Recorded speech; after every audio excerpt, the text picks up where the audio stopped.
Lester Faigley, writing A Guide for College and Beyond, 4th edition. Chapter 4, Drafting.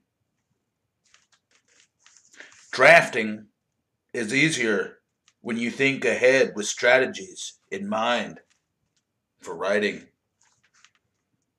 In this chapter, you will learn to draft with strategies in mind. Write a zero draft. Draft from a working outline. Start fast with an engaging title and opening paragraph. Develop paragraphs. Conclude with strength. Link within and across paragraphs. Write an essay exam. Draft with strategies in mind. People who write frequently on the job or who make their living as writers have many different strategies for producing a successful piece of writing. Some plan extensively in advance, specifying what will go in each section. Other writers find that putting ideas into words often changes the ideas and generates new ones. These writers start with what is sometimes called a zero draft or discovery draft, which resembles a sculptor's untouched clay to be molded later into the finished project. Find a drafting strategy that works for you. Think about how you will write your project. Write a zero draft. If you do not have a plan, you may want to write a zero draft. Then determine your plan. Write from an outline. If you have a formal or working outline, you can use the outline to write individual paragraphs. Write an engaging title and introduction. Get off to a fast start. Make your readers interested in your topic. Develop your body paragraphs. Paragraphs, like essays, have a beginning, middle, and end organized around a central idea. Write a strong conclusion. Conclusions that offer only a summary bore readers. Effective conclusions are interesting and provocative, leaving readers with something to think about. Check your links within and between paragraphs. Writing that flows is coherent, which means that readers understand how sentences and paragraphs fit together. Repeating key words and phrases and signaling transitions builds coherence. Write a zero draft. One of the methods of drafting is to start writing before you know where you are headed. A zero draft, or discovery draft, is similar to free writing, where you write quickly for a set time, often 5 to 10 minutes. The idea of a zero draft is to get as much down as you can and not worry about producing a finished product. Do not worry about grammar, spelling, or gaps in logic. If you start writing about side issues, don't worry about that either. It might eventually turn into the focus of your project. Writer at work. For assigned writing in her classes, Patrice Conley prefers writing first and then determining her organization. She knows in advance that nearly all of what she writes will not make it into the final draft she submits to her instructor. Nevertheless, she finds writing as fast as she can frees up her thinking and gives her words to start with rather than a blank page. Patrice later goes back to her zero draft to identify key ideas, which she underlines. Patrice's zero draft. I can't believe how much colleges and universities that play big-time football and basketball are making off the student athletes. It's ridiculous. The schools are making a fortune. The networks that televise the games are making a fortune, and the coaches are making a fortune. Everybody is getting filthy rich except the stars of the show, the players who get nothing out of it. They can't even be paid after they graduate if their school uses their names and images to make money. I know the NCAA, that's the organization that runs college sports, claims that student athletes are paid with scholarships. But that assumes that they will graduate, and a lot of them will drop out. They spend so much time on athletics that once their eligibility is gone, they are way behind and don't have the athletics tutors to help them. I know this has been going on for years, but it just isn't right. Why don't the players sue? Other students can get paid for working as professionals. Our music school has a service for helping talented musicians to find jobs. I know other students who have had bit parts in movies. How can students who aren't athletes work professionally in their specialty and get paid when athletes can't? The reason colleges get by with treating athletes unfairly is because they define them as amateurs. The Olympics used to do this too, but they have dropped this distinction. Professional athletes compete in the Olympics in every sport except boxing. The definition needs to be changed. When Patrice finished her zero draft, she let it sit for a day, and then took stock of the key points that she had underlined. She rearranged these key points into a working draft. Patrice creates a working outline from her zero draft. Working title: Should student athletes in big-time college sports be paid? Section 1. Student athletes in college sign away their rights for payment. Section 2. College athletics are big business and top coaches receive multi-million-dollar salaries. Section 3. NCAA defends classifying student athletes as amateurs to protect them from exploitation. Section 4. The history of amateurism arose in 19th century Britain when middle and upper class sportsmen did not want to play against working class teams. The Olympics abandoned the distinction in 1988. Section 5. Student musicians and student actors get paid where they perform professionally. Section 6. Student athletes cannot be paid for the use of their names and images even after they graduate. Section 7. Defenders of the current system claim that student athletes are paid with scholarships, but in big-time sports, many do not graduate. Section 8. NCAA should adopt a different definition of amateur that allows those lucky enough to be paid for what they earn for their schools.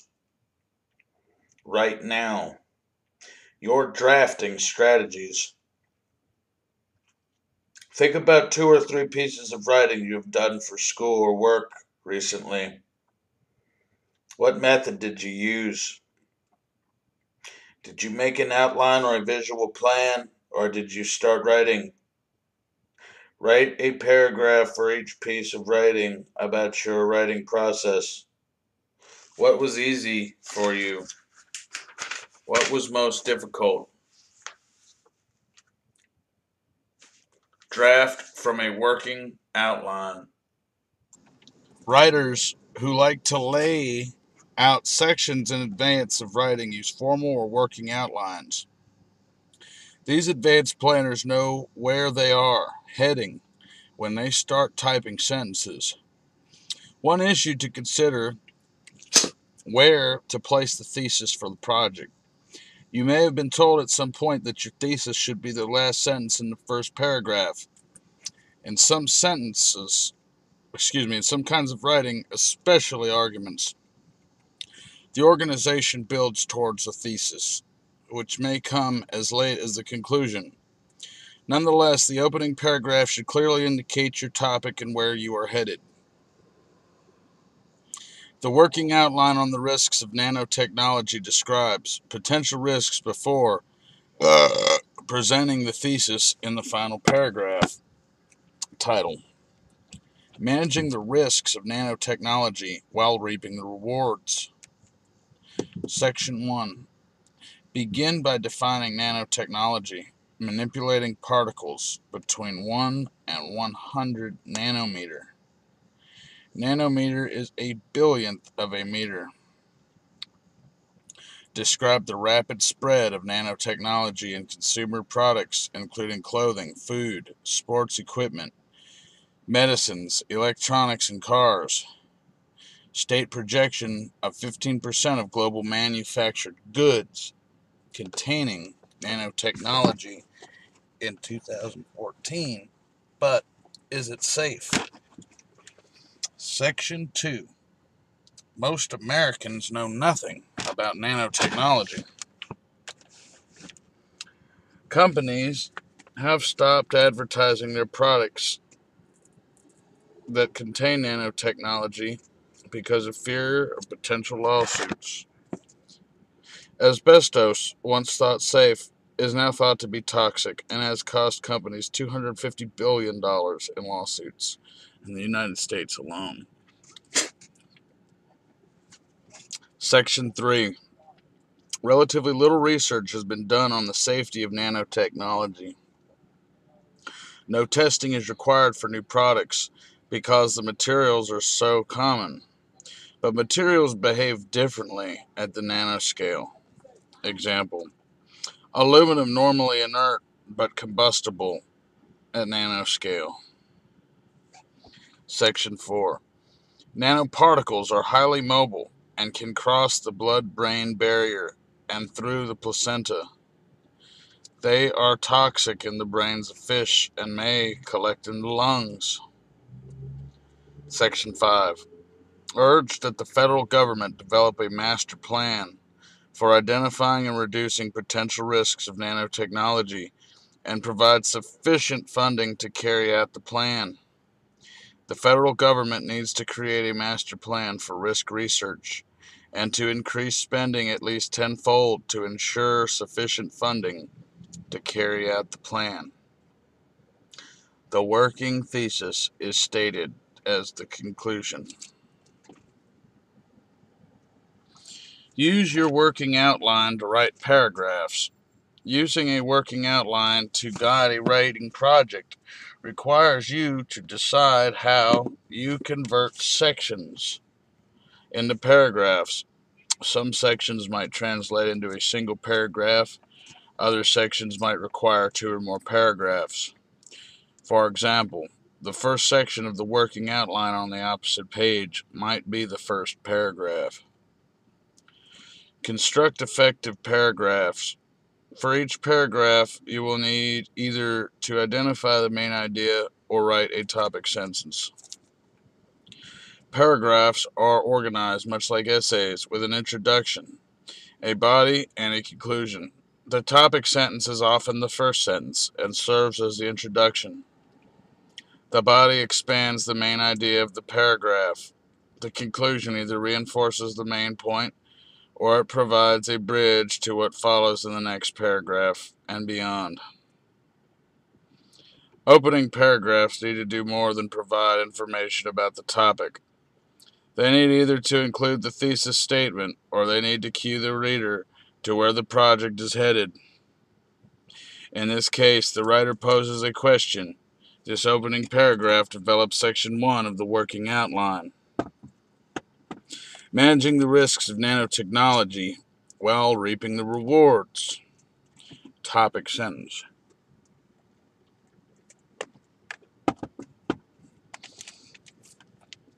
The revolutionary potential of nanotechnology for medicine, energy, production, and communication is now at the research and development stage.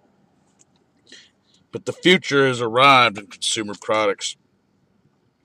Nanotechnology has given us products we hardly could have imagined just a few years ago. socks that never smell, pants that repel water yet keep you cool, eyeglasses that won't scratch, smart foods that add nutrition and reduce cholesterol, DVDs that are incredibly lifelike, bandages that speed healing, tennis balls that last longer, golf balls that fly straighter. Details build the paragraph. Pharmaceuticals that selectively deliver drugs, various digital devices like Palm Pilots, digital cameras, and cell phones that have longer battery lives and more vivid displays, and cars that are lighter, stronger, and more fuel efficient. These miracle products are now possible because scientists have learned how to manipulate nanoscale particles from 1 to 1,000 nanometers. A nanometer is a billionth of a meter. A human hair is about 100,000 nanometers in width. Experts estimate that 15% of all consumer products will contain nanotechnology by 2014. In the rush to create new consumer products, however, one question has not been asked. Is nanotechnology safe for those who use the products and the workers who are exposed to nanoparticles daily? A question indicates the direction for the rest of the paper. Start fast with an engaging title and opening paragraph. Often you have but a few seconds to convince a reader to keep reading what you've written. Make those few seconds count. Titles. Vague titles give no motivation to read on. Specific titles are like a tasty appetizer. If you like the appetizer, you'll probably enjoy the main course. Vague. Good and bad fats. Specific. The secret killer. Hydrogenated fats. Cut out empty phrases and sentences. Writers often start a draft with empty phrases and sentences, much as speakers clear their throats before starting. Americans have seen many new digital technologies in just a few years. These technologies are capable of delivering massive amounts of information almost instantly. Unlike the past 2 centuries, when many celebrated each new communication technology as the means to a glorious future, few now claim that more information will lead to better lives. The glut of information that is readily accessible has not led to broader global understanding, but instead, in the view of many observers, has led to increased fragmentation, confusion, and exhaustion. Don't apologize. Readers dismiss writers who begin by making excuses. Do your homework as a writer, and you can offer an informed perspective. Weak. I'm not an economics major, and one, don't know much about financial issues, but it costs a lot to fill up my car each week. Stronger. Could small changes in behavior lead to big economic changes in the lives of Americans? I tested that question for a week by biking, walking, and taking public transportation to avoid driving, and by eating healthy foods bought in bulk or from the farmer's market rather than more expensive packaged foods. Develop paragraphs. Readers expect paragraphs and essays to be developed. This paragraph gives the main ideas but with no examples. The writing extract is limp. Thin. We now live in a global economy where all the countries are connected. When something happens to the economy in one country, it affects others. Many factories have moved to developing nations, and the economic activity in advanced nations focus more on concept developments and marketing. Developed paragraphs often include examples that illustrate main points. Key ideas are emphasized in vivid sentences. Developed. We now live in a global economy where more than $1 trillion is exchanged in currency markets daily, and where a burp in Malaysia can tumble stock exchanges in the West. The creation of wealth has moved from production and fortress like factories to global networks of management and distribution, so that when you buy a product at your local Walmart or Costco, the purchase data are sent not only to the corporation but also to the manufacturer of the product. Tomorrow's production in distant developing nations is determined by what is purchased today in the United States and other affluent nations. In the fast and light capitalism of the new economy, how and where goods are produced have become relatively unimportant compared to creating new concepts and marketing those concepts.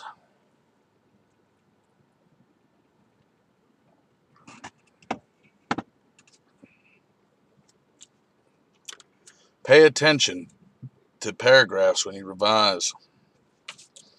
In revising, focus on each paragraph, one at a time. For each one, ask yourself, what will your reader notice and remember? Is the main point fully developed? Does the paragraph include examples?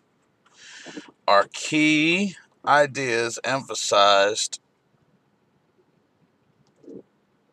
in vivid sentences? Conclude with strength. The challenge in ending paragraphs is to leave the reader with something provocative, something beyond pure summary of the previous paragraphs. Issue a call to action.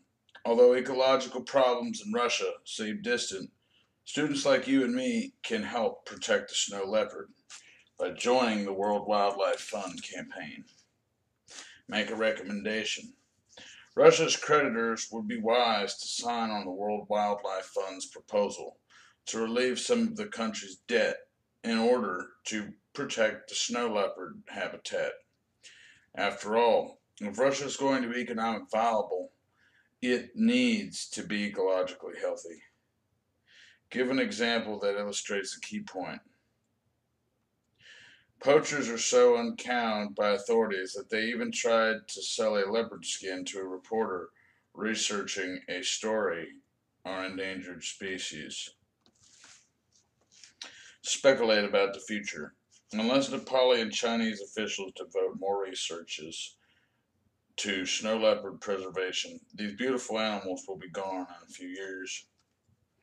Ask rhetorical questions. In general, the larger and more majestic, or better yet, cute an endangered animal is, the better its chances of being saved. Bumper stickers don't implore us to save blind cave insects. They ask us to save the whales, elephants, and tigers. But snow leopards aren't cave bugs. They are beautiful, impressive animals that should be the easiest of all to protect. If we can't save them, do any endangered species stand a chance? Link within and across paragraphs. Transitions at the beginning and ends of paragraphs guide readers. They explain why a paragraph follows from the previous one. They offer the writers the opportunity to highlight the turns in their thinking. Build coherence. The first paragraph introduces the metaphor of the information superhighway and connects the metaphor to the American myth of the frontier. The words in bold are repeated verbatim with synonyms in the paragraph. The metaphor of the information superhighway, popularized by Al Gore in the 1990s sprang from a long-standing myth about the freedom of the open road. Throughout the 20th century, the automobile represented freedom of action, not just the pleasures of driving around aimlessly for recreation, but the possibility of exploring new territories and reaching the frontier.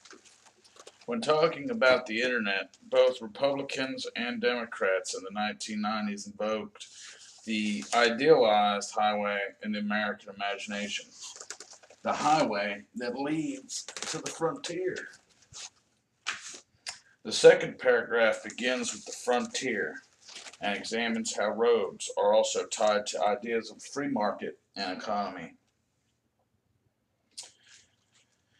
The exploration of the frontier is linked to democracy in this rhetoric. From Thomas Jefferson onward, American leaders have maintained that good roads are a prerequisite to democracy. With good roads, farmers could transport their crops directly to local markets and competitive railheads. Right now, what makes a paragraph good or bad?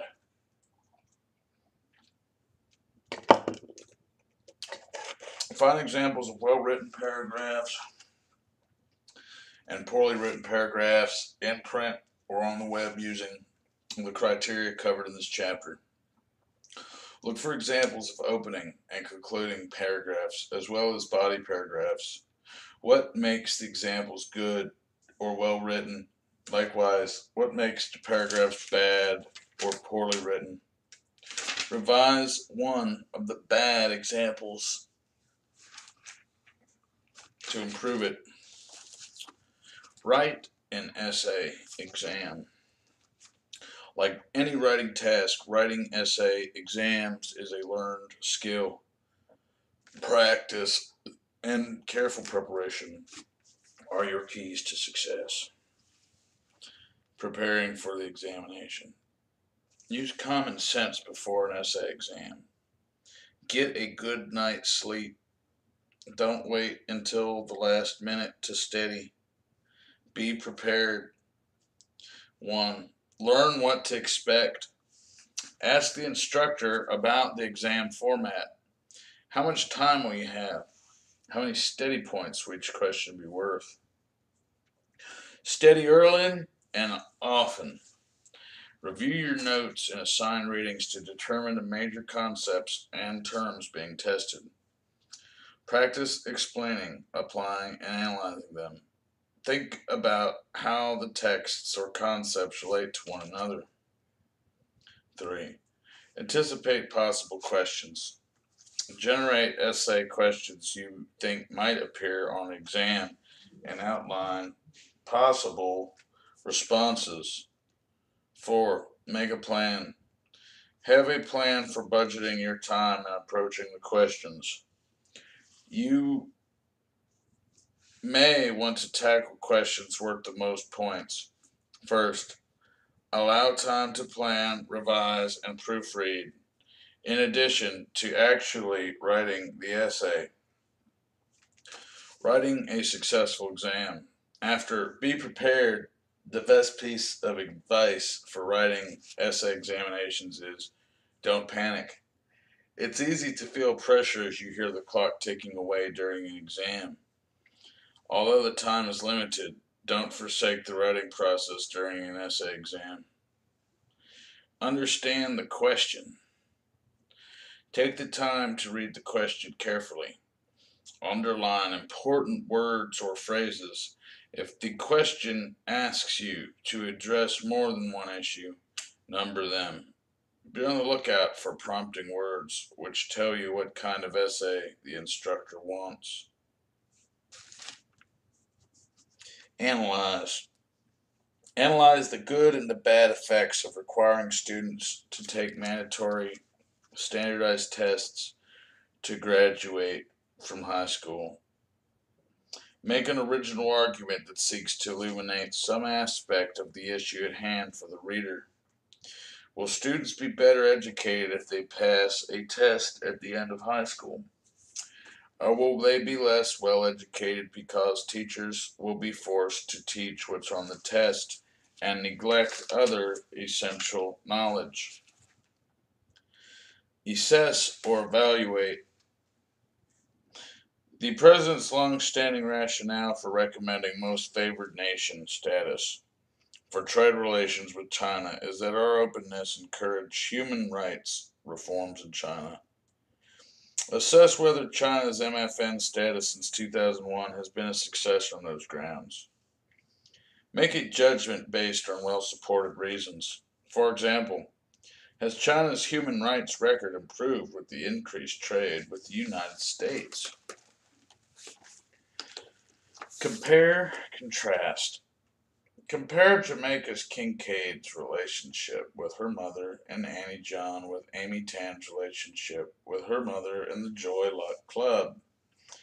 Make an argument about similarities or differences between texts or issues.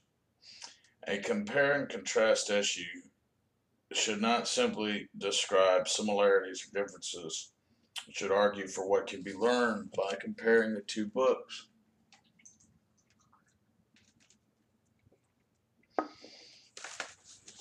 Describe. Describe how aphasia can affect sufferers' language skills.